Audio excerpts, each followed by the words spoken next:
প্রিয় ষষ্ঠ শ্রেণীর শিক্ষার্থীরা, শুভেচ্ছা নিও। আজকে আমি তোমাদের ইতিহাস ও সামাজিক বিজ্ঞান বিষয়ের বার্ষিক পরীক্ষার সিলেবাসের অন্তর্ভুক্ত অধ্যায় 11 প্রাকৃতিক ও সামাজিক কাঠামো এর 123 পৃষ্ঠার কাজ সমাধান করে দেব।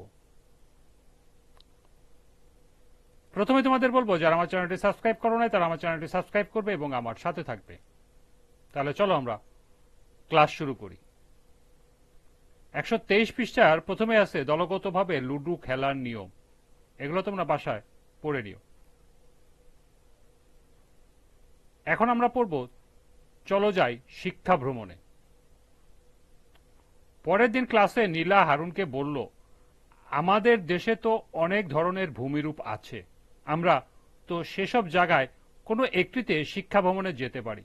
মিলি বলল, তাহলে চলো, খুশি আপা ক্লাসে আসলে তাকে এ বিষয়ে বলি। খুশি আপা ক্লাসে এলে নীলা তাদের মনের ইচ্ছা আপাকে বলল। আপা শুনে বলল, এ তো খুব ভালো প্রস্তাব, তবে এ তো অনেক বড় আয়োজন। তখন তারা সবাই মিলে আলোচনা করে ঠিক করলো এই আয়োজনে তাদের কার কার সাহায্য লাগবে এবং কি কি আয়োজন করতে হবে। চলো ওদের মতো করে আমরাও একটি শিক্ষা ভ্রমণের আয়োজন করি। কাজের তালিকা সম্পন্ন হলে চলো মিলিয়ে দেখি।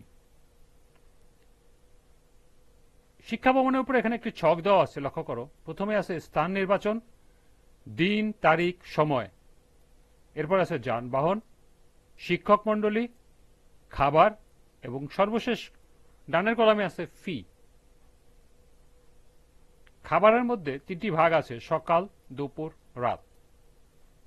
তো চলো এখন আমরা এই ছকের নমুনার সমাধান দেখে নিই। স্থান নির্বাচন: 1. পতেঙ্গা সমুদ্র সৈকত। 2. ফুরমন পাহাড়, রাঙামাটি। 3. যমুনা নদী, সিরাজগঞ্জ।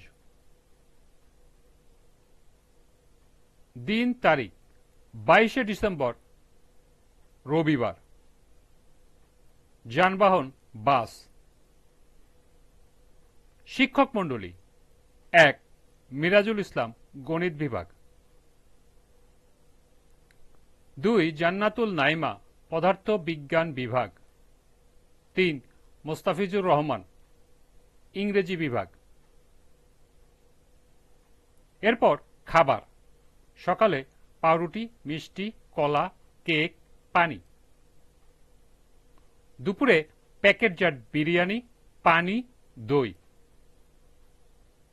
রাতে বার্গার, আপেল এবং পানি। ফি ধরা হয়েছে জনপ্রতি 1000 টাকা।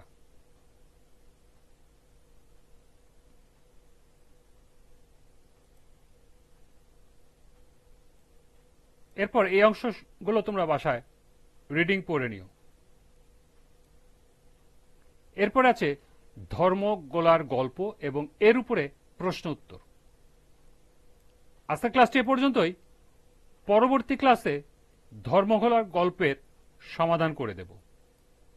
সবাইকে আবারও বলছি, যারা আমার চ্যানেলটি সাবস্ক্রাইব করো নাই তারা আমার চ্যানেলটি সাবস্ক্রাইব করবে এবং আমার সাথে থাকবে। সবাইকে পরবর্তী ক্লাস দেখার আমন্ত্রণ জানিয়ে আজকের মতো আমি এখানেই বিদায় নিচ্ছি। আল্লাহ হাফেজ।